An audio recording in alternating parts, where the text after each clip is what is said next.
Nakakatuwa guys, no? First time nating makakita ng hilaw na coffee bean. Coffee bean. Ito, pwede bang kainin to? Try nating i-taste, sir. Ano ba lasa? ano nga talaga ang lasa kasi ako? Hindi mo pa natikman? Oo, akong farmer hindi ko pa natikman eh. Di ba tayo maano dito, malalason? Dito na tayo malalasa kasi sinabi mo eh. So titikman natin. Sige, muna ka muna. So yun pala yun. Kaya minsan parang pag nagtimpla ka ng kape, masim-masim ang lasa. Yes, sa asim na yun, marirecall ka. Parang prutas to asim ng prutas to, ganon yung lasa. So, doon nila na-judge kung paano lumabas yung flavor notes or hints ng kape. So, typically, hindi mapait ang kape. Oo, hindi talaga mapait. Oh. Ang ano lang kasi, ang nagpapait lang kasi ng kape is yung roasting.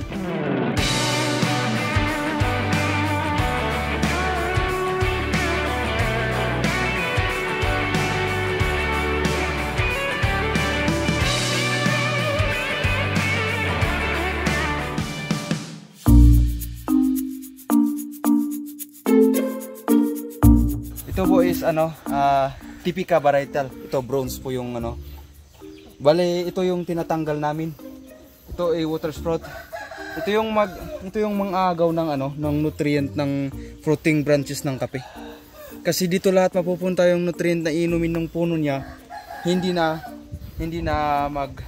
additional yung bunga ng kape. Kaya nito, hindi na mamamature ito. Kasi inumin ng water sprout. Ito bunga pa ito eh. Magbubunga pa ito eh. Ito naman, ganito namin na pinuprune yung kape. Kasi alam na namin na kaya namin abutin. Yung kaya lang namin na abutin yung tapos iprune lang namin na gano'n. Tatanggalin na. Tanggalin na. Ito yung tatanggalin namin. I-maintain po namin na walang tutubo ng water sprout dito. Okay. Para walang mga agaw ng nutrients. Para sa fruiting branches ng kape. So, tsaka hindi na rin tataas, no? Para hindi na rin kayo mahirapang mag-harvest. Yes po. Ganyan po ang itsura ng mataas na kape. Ayun. Maraming natutuo yung yield. Kaso, paano mo siya harvestin? Kasi sa taas naman yan, paano siya ma-harvest? Maraming ang yield, pero yung paano mo siya ma-harvest, baka ma-disgrasya ka pa, mahuhulog ka pa niyan. Sayang din, tapos ma-hospital ka pa sa pag-harvest. So, kaya nyo kinakat. Oo, para yun yung purpose ng pruning, para madali ding harvest. Parang napansin ko, parang may mga tumutubo na nalalaglag lang, tapos tumutubo na lang siya. Opo, yung tawag namin doon is widelings po. Widelings ang tawag doon.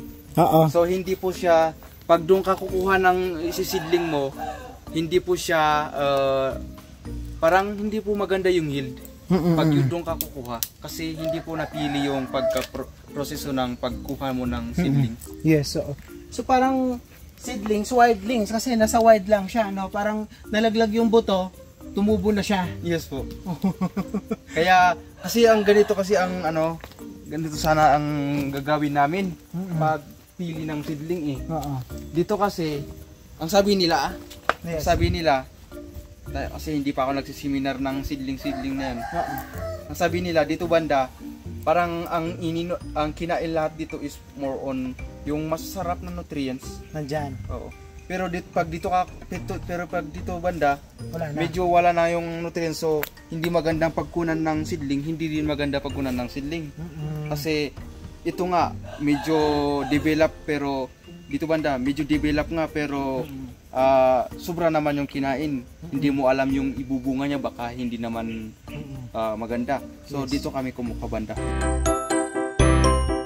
Pwede bang to? Pitasin? Pwede naman sir. Natin. Laman. May laman naman. So ibababa ko lang yung camera ko. So may laman. Ay! Sa'yo pala napunta? Sige. Hindi naman nakakabulag yan. Hindi naman po. Ayan. Yan po. Pero hindi siya matigas kasi parang ongoing sa development po. So kung bubuksan mo pala yung hilaw pa to, no? Yes po. Hindi pa siya hinog, no?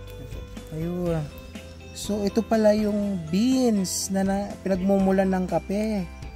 Ayan, no? Iniinom natin. Paborito ko rin uminom ng kape. Oo, yun. Ayan, no, guys. Ayan siya. Ayun, no? This is the typical, Typical po. Yes po. Ayan. Yan, makikita mo yung guhit. Yes po. Okay. Yan yung talagang half moon po siya talaga. Okay. So ganyan pala siya, no, pag hilaw pa. Pag hilaw pa. Pero pag medyo nahinog na, yun nga, nagiging green pa rin. Yes po. I-roast mo lang. Yes po. Lulutuin mo lang, kaya nagiging brown. Brown, yes po. Ayun. Depende kasi sa pagkakaluto eh. Kung sobra, nagiging dark. Yes po. Pero kapag yung medium roast na tinatawag nila, di ba? Medium roast, light roast. Medium, dark. Dark, ayan. So, dun siya na na-identify yung kulay, nag-iiba. Pero, from cherries, tama, no? Yes po. Ito siya, ang itsura. So, nakakatuwa guys, no? First time nating makakita ng hilaw na coffee bean. Yan po is hindi pa nade-develop po. Ito, pwede bang kainin to? Try natin i-taste, sir. Ano ba lasa? Ano nga talaga ang lasa kasi ako. Hindi mo pa natikman? Oo, akong farmer hindi ko pa natikman eh. Di ba tayo maano dito, malalason? Dito na tayo malalasa kasi sinabi mo eh. So titikman natin. Sige, muna ka muna. Hindi naman mapait. Hindi siya mapait. Oo, hindi naman. Okay naman siya. Parang ano lang. Anong lasa, no? Parang mansanas na walang tamis. Dali, parang kilala ko yung lasa. May pagka herb talaga siya, herb. So, typically hindi mapait ang kape. Oo, hindi talaga mapait. Oh, ang ano lang kasi, ang nagpapait lang kasi ng kape is yung roasting. So, pag hindi mo talaga rinost ng husto yung tamang pag-roast, mapait talaga ang kape. So, ang kape kasi hindi sa nare-roast yan ng dark. Okay. Dapat naglalaro yan sa light to medium or medium. Ganon. Ganun lang, para medyo mas masarap. Tapos may lalabas mo yung potential, may lalabas mo din yung lasa ng pinaghirapan ng farmer. Pero ngayon ko napatunayan guys, no, kapag raw coffee cherry or coffee bean, ayan, hindi siya mapait. Papatikim natin sa ating videographer para kasama ka. Ayan. Hindi naman pala mapait. Ano? Din, nakatikim eh. Ganyan, first time mo rin makatikim. First time mo rin makatikim. Pasalamat ka. Ayan. So guys, interesado ako makita yung mga in-harvest nga nila ng mga coffee beans sa kanilang storage area. Tara, punta natin.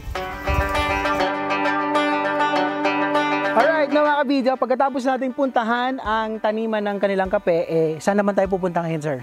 Punta tayo sa sa pinag-imbakan natin ng kape sa storage. Okay. Makikita natin dun yung beans natin. So, makikita natin yung iniwan natin ng pang-competition. Okay, sige. Yun yung ginamit mo noong competition. So, nandyan pa yung iba. Nandito po yung yung existing pero hindi na siya totally na yung class. Yung class A. Oo. Ayun. Ganito siya, sir. Sa pag-sorting namin ng beans, may mga size yan. Yes. Ito po is pinili namin to. May bean sorter kami. Okay. Size ano po siya? 16 to 14.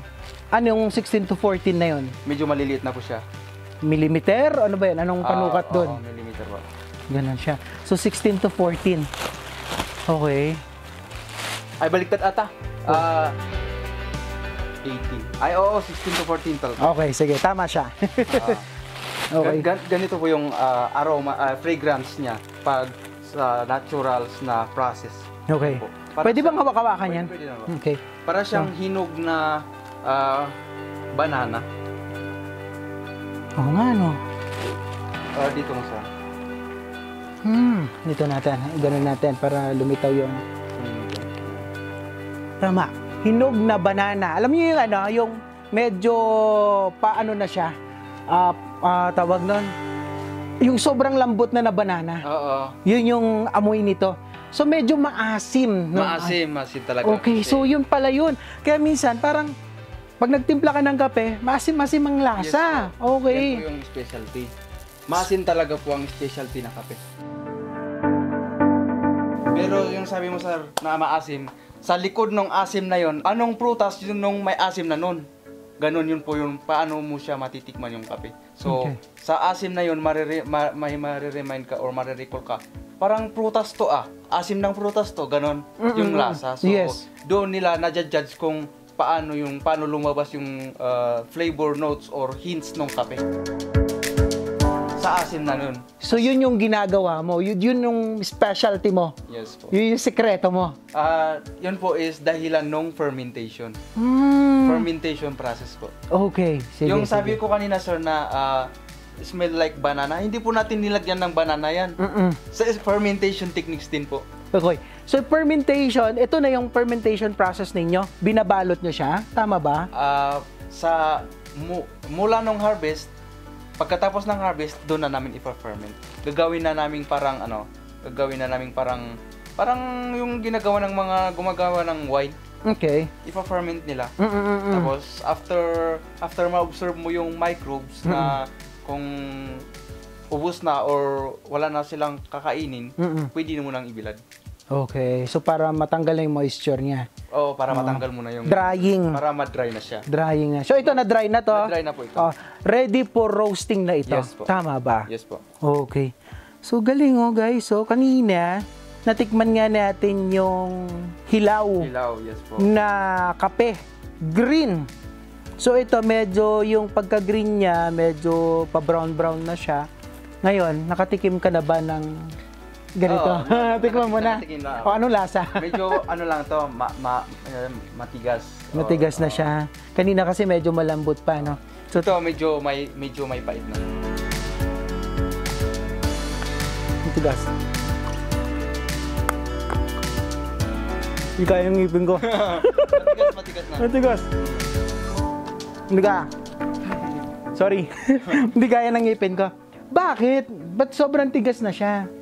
Kasi na-develop na yung beans tapos nabilad na. May development na ng beans. Yung tinikman natin is parang 1 month old lang. Kaya pala pag niro-roast siya, hindi siya nabibitak. Parang buo pa rin eh. Pag niro-roast siya, tapos siguro ginagrind na lang, kaya nagiging powderized yung iba na kape. Yes po.